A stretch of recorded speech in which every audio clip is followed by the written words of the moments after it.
Astagfirullahaladzim, astagfirullahaladzim, astagfirullahaladzim. Bismillahirrahmanirrahim. Biniatil qabul wa tamami kulli su'ulin ila hadrati sayyidina wa nabiyina habibina syafi'ina rasul sallallahu alaihi wasallam. Summa ila ruhi ahli baitihi wa ashabihi wa tabi'ina yaumiddin, khususan ruhi al-sayyidina Hasan Basri Husain al-Jundadi Baghdadi wa Syekh Abdul Qadir Jailani wa Syekh Muhammad bin Karim As-Samman al-Madani wa Syekh Muhammad Rashad bin al-Banjari wa Syekh Muhammad Zaini bin Abdul Ghani al-Banjari wa Syekh Muhammad Kashful Anwar bin Ismail al-Banjari wa ila rahmah syaikhina wa alimina wa walidina wa ummahatina wa qarabatina wa jiranina wa alaina wa ila rajim ikhwanina muslimina wa muslimat wal mu'minin wa mu'minat Allah karim taghashahum birrahmah wal maghfirah wa yu'idu alaina wa ala aswatina wa dhurriyyatina barakatihim anwarin wa surarihim wa ulumihim wa nafahatihim wa khususiyatihim wa karamatihim fid dunya wal akhirah. Allah yarzuqna wa azwajana wa dhurriyyatina tawbatan maghfirah tawfiq wal hidayah wal istiqamah wa husnul khatimah fi khairin rizqin wa afiyah ala hadhihi niyyat wa ala kulli ma nawa bil salih ila hadratin nabi. Al-Fatihah.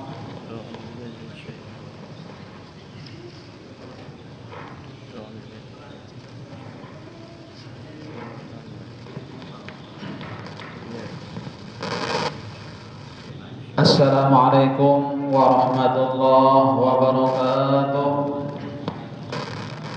Bismillahirrahmanirrahim. Alhamdulillahi rabbil alamin wa bihi nasta'in ala umuri dunya waddin. Wassalatu wassalamu ala asyrafil anbiya'i wal mursalin sayyidina maulana Muhammadin wa ala alihi wa ashabihi ajma'in. Subhanaka la ilma lana illa ma 'allamtana innaka antal alimul hakim wa tub 'alaina innaka antat tawwabur rahim wa la haula wa la quwwata illa billahil 'aliyyil 'azim. Rabbi shrah li sadri wa yassir li amri wahlul 'uqdatam min lisani yafqahu qawli, amma ba'du. Hadirin jamaah salat maghrib Masjid Besar Taqwa rahimakumullah. Pertama-tama terlebih dahulu marilah kita sama-sama memanjatkan puji dan syukur kita kehadirat Allah Subhanahu wa taala, karena dengan limpahan rahmat, karunia, taufik dan hidayahnya jualah sehingga kita pada malam hari ini kembali dapat melanjutkan pelajaran kita tentang kajian ilmu fikih kitab Syabil al-Muhtadin yang disusun oleh Datuk Kalampayan Syekh Muhammad Rashad al-Banjari. Salawat serta salam semoga pula senantiasa terlimpahkan kepada junjungan kita Nabi besar Muhammad sallallahu alaihi wasallam, pada keluarga beliau, sahabat beliau, dan orang-orang yang senantiasa mengikuti jejak langkah beliau ila yaumil qiyamah. Dan marilah kita sama-sama memperbaharui atau berniat i'tikaf dengan niat nawaitu an a'takifa fi hadzal masjid sunnatan lillahi ta'ala. Sengaja saya beriktikaf di dalam masjid ini sunnat atasku karena Allah Ta'ala. Hadirin jamaah salat maghrib Masjid Besar Taqwa yang dimuliakan Allah. Baik, kita akan melanjutkan pelajaran kita tentang hal-hal yang berkaitan dengan syarat wajib puasa. Qala al-muallif rahimahullahu ta'ala wa nafa'ana bihi wa bi'ulumi bid dharain amin. Kalau orang yang musafir berpuasa mulai dari negerinya,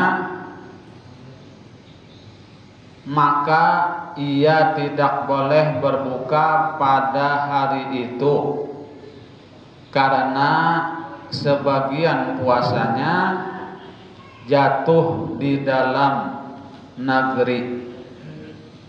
Karena itu ia dianggap masih berada dalam negerinya.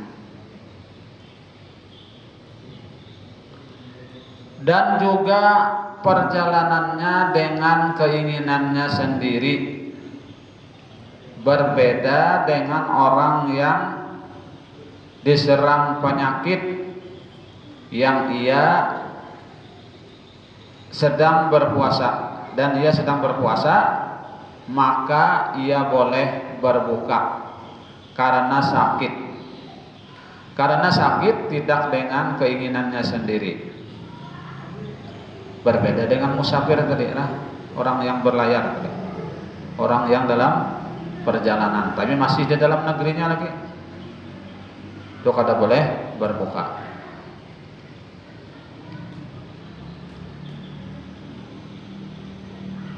Sedang sebab diperbolehkan berbuka puasa adalah bukan dengan keinginannya sendiri. Sedang sebab diperbolehkan berbuka adalah bukan dengan keinginan sendiri. Disyaratkan boleh berbuka karena adanya uzur dan berniat memperoleh keringanan atau rukhsah bahasa Arabnya. Ini disepakati oleh Ibnu Hajar dalam kitabnya Tuhfah dan Syekh Khatib Syarbaini dalam kitabnya Mughni. Dikeluarkan dari kata dalam perjalanan pada hari itu ialah hari yang ia berada dalam perjalanan, maka ia boleh berbuka dengan tidak makruh selama masih dalam perjalanan.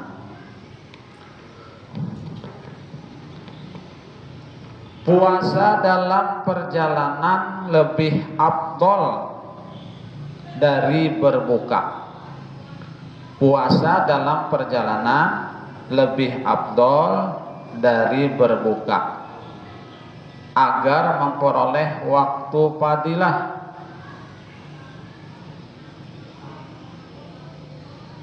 Jadi berpuasa di dalam perjalanan itu lebih afdol, ya kan?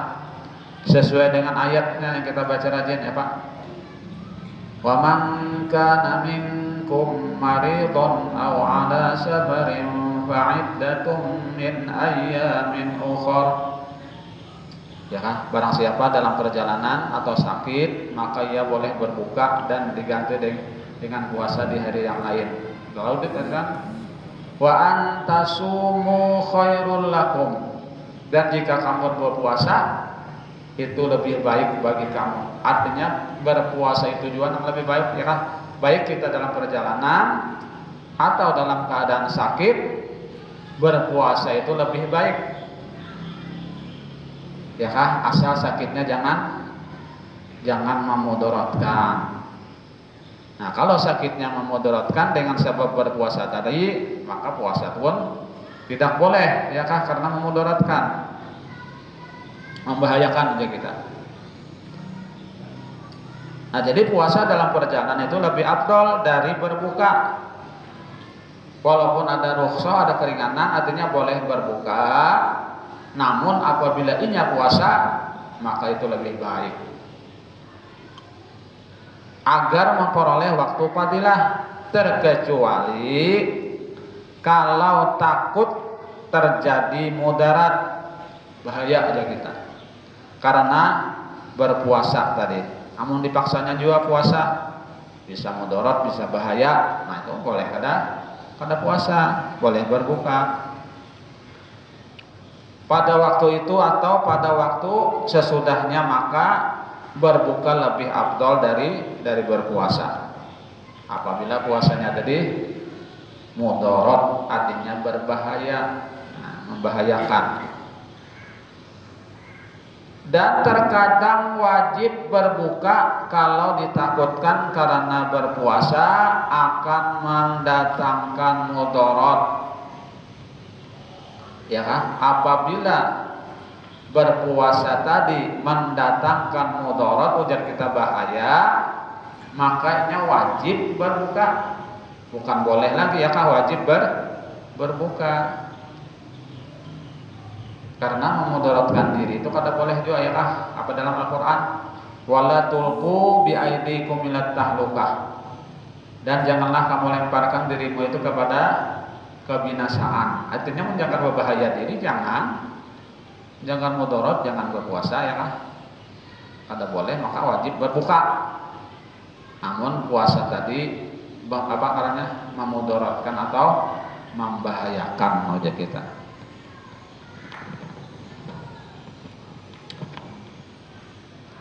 Sampai ke tingkat yang memperbolehkan ia bertayamum, ya kah? Mudaratnya tadi sampai kepada tingkat yang membolehkan ia bertayamum. Ya kah orang sakit tuh ya kah? Kada kau menggatuk air kan tayamum karena. Yang diterangkan dalam uraian yang terdahulu. Kalau orang yang musafir menjadi mukim atau orang yang sakit menjadi sembuh di dalam puasanya, maka haram berbuka. Maka haram berbuka. Orang nang musafir nih jadi mukim, artinya jadi mukim itu kada kemana-mana lagi ya kan, sampai sudah ke tujuan. Atau orang yang sakit tadi lalu menjadi sembuh, ya asalnya memang hendak berbuka, tapi setelah hendak berbuka itu timbul rasa sigar awak ya kan, sembuh dari sakit. Nah itu hukumnya haram berbuka ujar sidin, karena sudah sampai ke tujuan yang sudah mukim. Atau yang sakit tadi sudah sembuh, kada ada lagi rukhsah ya kan. Ada rukhsah itu apabila memang benar bapak betul-betul sakit.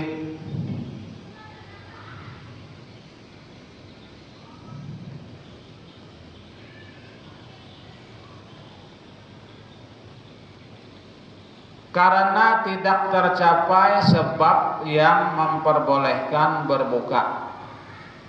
Karena tidak tercapai sebab yang memperbolehkan berbuka tadi, ya kan? Boleh berbuka tadi apabila dalam perjalanan. Ya kalau ini sudah mukim ya, sudah sampai tujuan, boleh berbuka apabila sakit, ini sudah sembuh.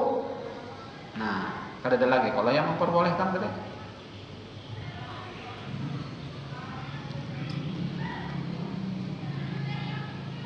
Demikian juga kalau orang musafir berbuka atau orang yang sakit menjadi sembuh, maka wajib atas keduanya mangqadha. Ya kan? Orang yang musafir misalnya berbuka atau orang yang sakit ya kan berbuka puasa, maka wajib mangqadha keduanya, membayar tadi kan. Wajib qadha bagi orang yang haid dan nifas, dan bagi orang yang berbuka tanpa uzur, dan bagi yang tidak berniat puasa semenjak waktu malam dengan sengaja atau karena lupa. Kada ingatnya berniat, ya kan? Kan puasa yang wajib, puasa Ramadan itu niatnya itu harus malam hari, harus di malam hari, malamnya. Namun sudah siang, kada ingat berniat, luput kan sudah. Dia kan lain puasa sunat. Namun puasa sunat niat siang hari kada apa-apa aja. Tapi kalau puasa wajib kada boleh lagi berniat siang sudah ya kan. Ini harus malam niatnya itu.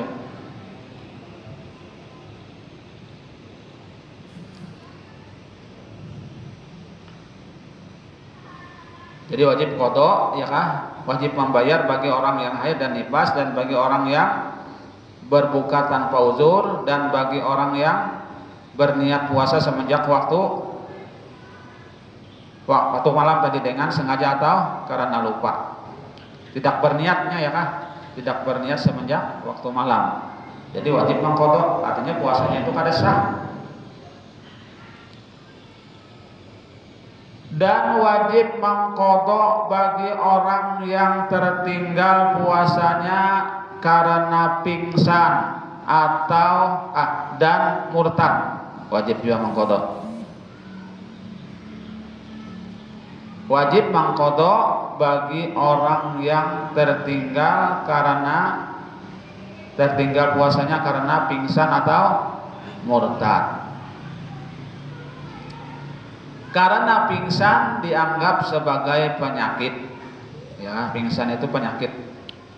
Berbeda dengan sholat.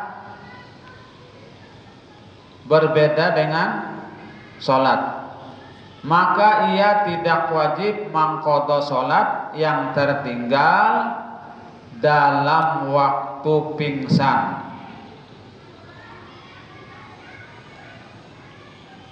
Kalau puasa, ya kah? Ini misalnya pingsan lah ya kah? Lalunya wajib mengqadha puasanya tadi karenanya pingsan tadi. Pingsan itu artinya kada sadarkan diri, ya kah? Nah, lain sholat.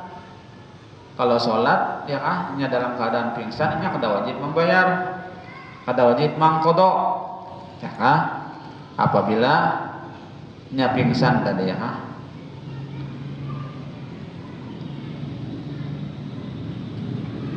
Karena kejadian yang seperti ini akan terjadi berulang-ulang dan bukan dengan keinginan sendiri.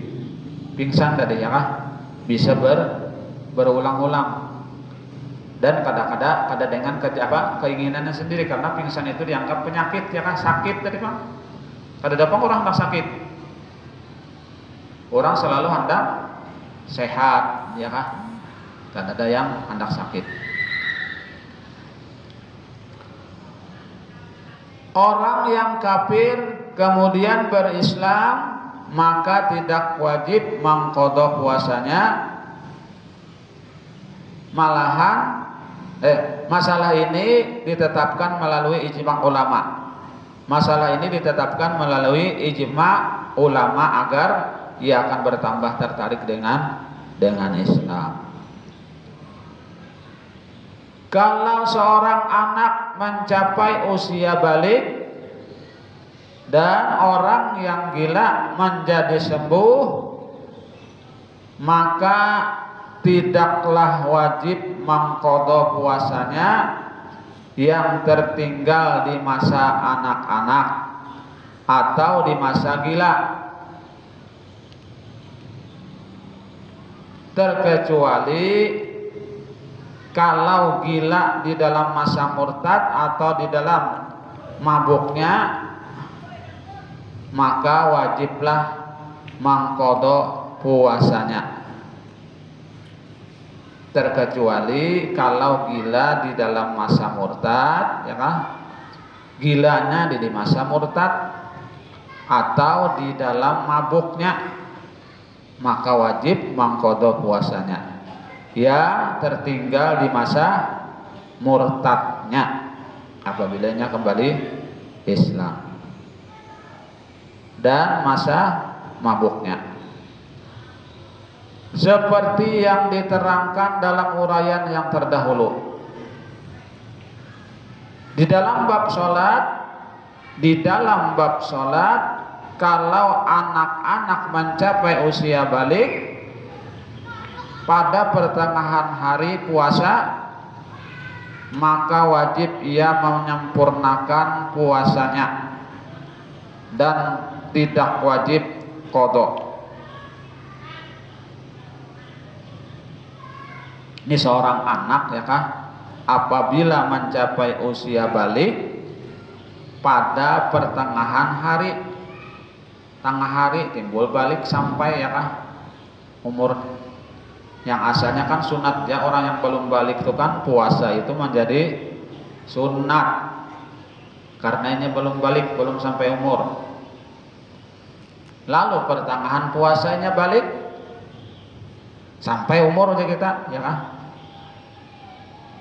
Maka wajib ia menyempurnakan puasanya dan tidak wajib qadha. Wajib menyempurnakan puasanya yang asalnya sunat menjadi wajib. Dan kalau anak-anak mencapai usia balik pada waktu siang bulan Ramadan sedang ia tidak berpuasa, atau orang yang gila menjadi sembuh, atau orang yang kafir masuk Islam pada siang hari, tidaklah wajib atas mereka mengqadha karena tidak didapatkan waktu yang cukup untuk mengerjakan puasa yang tunai, dan mereka wajib menahan diri dengan tidak makan dan minum pada sisa harinya yang masih tertinggal. Jadi gitulah. Ini seorang anak misalnya ya kah di siang hari bulan Ramadan, tapi nya kada puasa juga ya kah di siang hari bulan Ramadan, lalu sampai umurnya balik kerja kita, tapi nya kada puasa ya kah?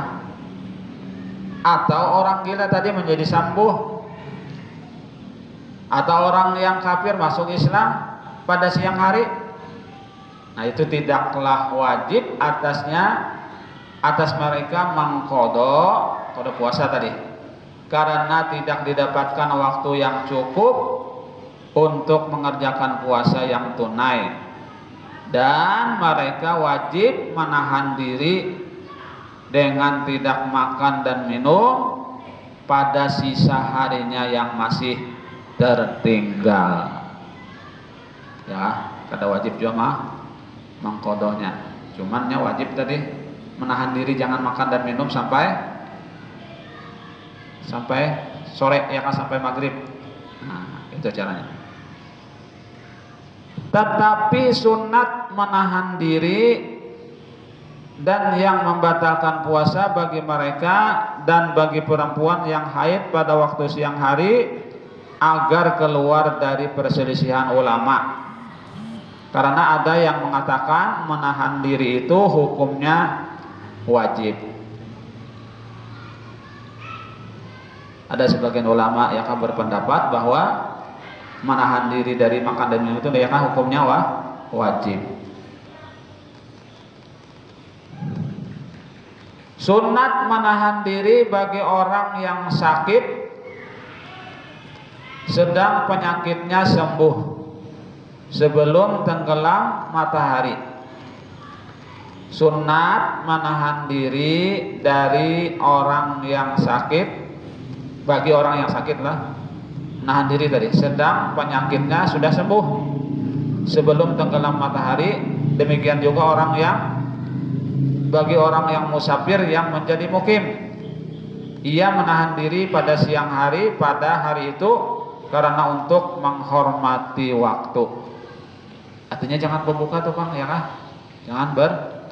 Jangan makan apa-apa, jangan minum apa-apa, untuk menghormati waktu.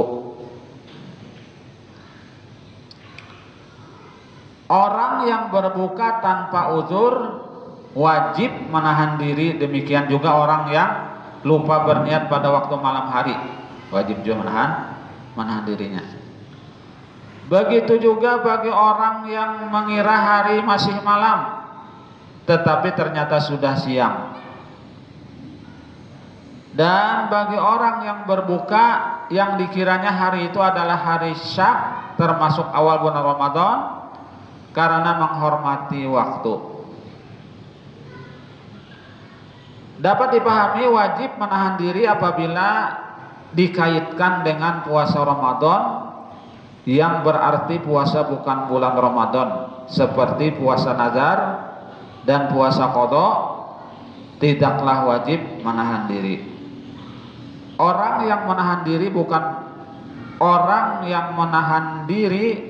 bukan bulan Ramadan tidaklah termasuk orang yang berpuasa menurut syara, sekalipun kepadanya diberi pahala karena menahan diri. Artinya cuma untuk menghormati aja ya kan, menghormati orang yang berpuasa, lawan menghormati waktu walaupun yang ada puasa juga ya kan, menghormati. Kalau di dalam menahan diri atau imsak tadi ia mengerjakan sesuatu yang dilarang, memperbuatnya dalam puasa, kepadanya tidak dikenakan apa-apa terkecuali dosa aja ya kan. Sunat bagi orang yang berbuka puasa karena sesuatu uzur menyegerakan mengqadha dengan cara bersambung hari agar ia cepat terlepas dari hutangnya. Dan demikian juga yang berbuka tanpa uzur, tanpa adanya uzur, agar keluar dari perbuatan maksiat dengan segera. Kemudian pasal berikutnya sunat puasa. Sunat bagi orang yang berpuasa makan sahur, karena diterangkan di dalam hadis yang berbunyi tasahharu fa inna fis sahuri barakatun. Artinya bersahurlah kamu karena di dalam sahur itu berkah, ada berkah. Hadis riwayat Bukhari dan Imam Muslim dari Anas bin Malik. Nah, jadi sahur itu adalah sunnat. Dan lagi Nabi Muhammad bersabda, ista'inu bi ta'amis sahari ala syamin nahari wa bil qailulati ala qiyamil laili. Artinya, minta bantulah kamu dengan makan sahur untuk puasa siang hari, dan dengan tidur siang siang hari agar dapat mengerjakan sholat pada waktu malam. Jadi sahur itu hukumnya sunat ya kah, walaupun misalnya kada makan minum kada apa-apa, asal bersahur ya kah, asal bersahur sunat. Hadis riwayat Ibnu Majah, Hakim, Tabrani dan Baihaqi dari Ibnu Abbas. Waktu makan sahur apabila sudah masuk tengah malam, dan diperoleh pahala sunat sahur dengan makan banyak atau sedikit, dan minum air sekalipun hanya seteguk. Jadi kada mesti sahur itu dengan apa, makan nasi kada, walaupun minum aja misalnya seteguk air ya kah, jadi aja misalnya kada makan minum barang ya kah, asal bersahur.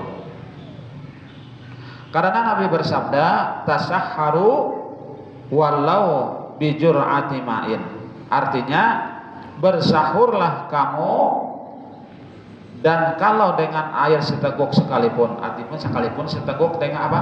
Minum air. Jangan kada bersahur. Dan waktu sahur itu sesudah tengah malam. Jangan jam 10 bersahur sudah, belum lagi ya kah. Hadis riwayat Ibnu Hibban dan Abu Ya'la dari Anas bin Malik.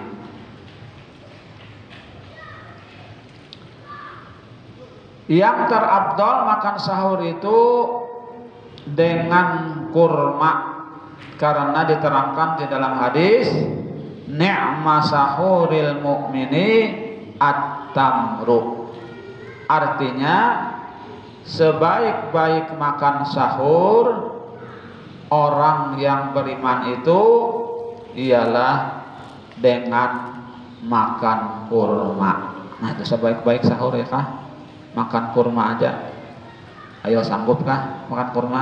Kita udah sanggup lah. Memang di Arab makanan orang sana. Hadis riwayat Abu Nuaim dari Jahir. Dan sunat melambatkan sahur karena juga diterangkan la yazalun nasu bi khairin ma'ajjalul futur wa akhirus sahur. Artinya senantiasa manusia dalam kebaikan selama mereka menyegerakan berbuka dan melambatkan sahur.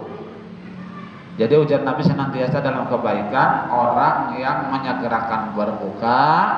Maksud segera berbuka itu apabila sudah sampai waktunya, sudah sampai sudah berbunyi sirine waktu berbuka puasa sudah tiba aja.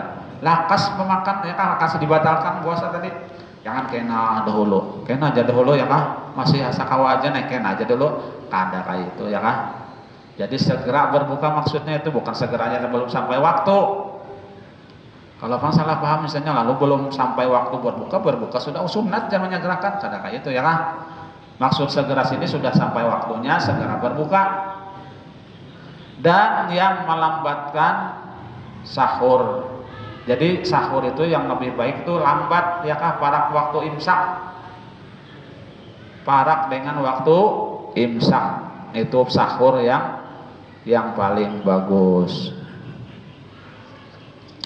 Hadis riwayat Ahmad dari Sahal bin Sa'ad.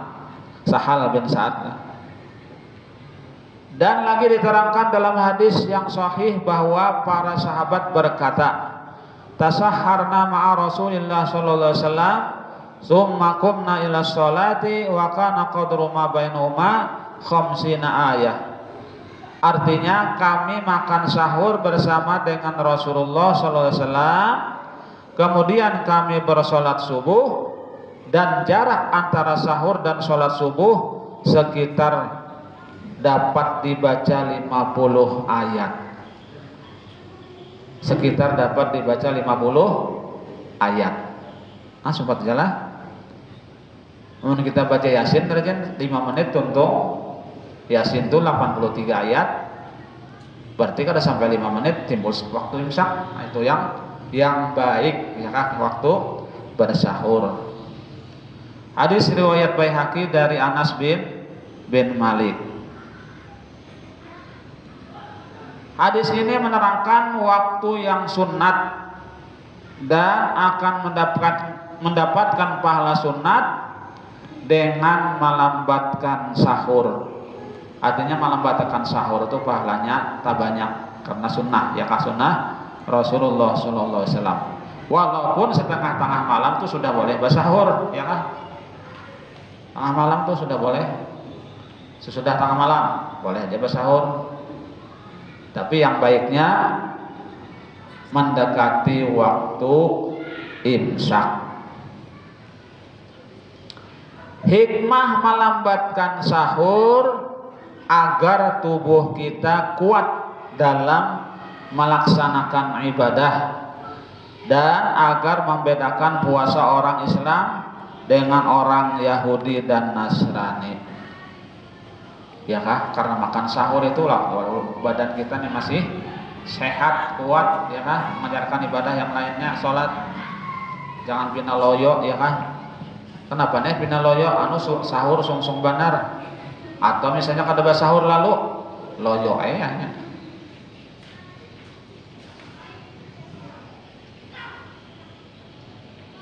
Dan melambatkan sahur disunatkan selama belum sampai ke waktu yang diragukan terbit fajar ya, waktu imsak ya kah? Kalau timbul keraguan tentang terbit fajar, tidak sunat lagi melambatkan sahur. Bahkan yang lebih utama mempercepat sahur. Karena Nabi Muhammad SAW bersabda, "Da' ma yuribuka ila ma la yuribuk." Artinya tinggalkanlah apa yang meragukan kepada yang tidak meragukan. Namun timbul keraguan ya kah? Ada usah aja lambat sahur, ya lambat sahur timbul sudah imsak. Nah. Sunat menyegerakan berbuka apabila telah yakin matahari telah tenggelam. Dan sunat mendahulukan berbuka dan sholat maghrib. Dan sunat mendahulukan berbuka dari sholat maghrib. Artinya berbuka dahulu hanya sembahyang sama hanya sholat maghrib. Jangan sholat maghrib dulu, hanya berbuka. Nah, karena disebutkan di dalam hadis yang sahih bahwa Nabi SAW tidak pernah mengerjakan sholat maghrib terkecuali sesudah dibawakan kurma dan air, maka beliau berbuka dengannya. Nabi SAW bersabda, la tazalu ummati bi khairin ma'ajjalul iftar. Artinya umatku selamanya dalam kebaikan selama mereka menyegerakan berbuka. Hadis riwayat Ahmad dari Abu Dzar Al-Ghifari.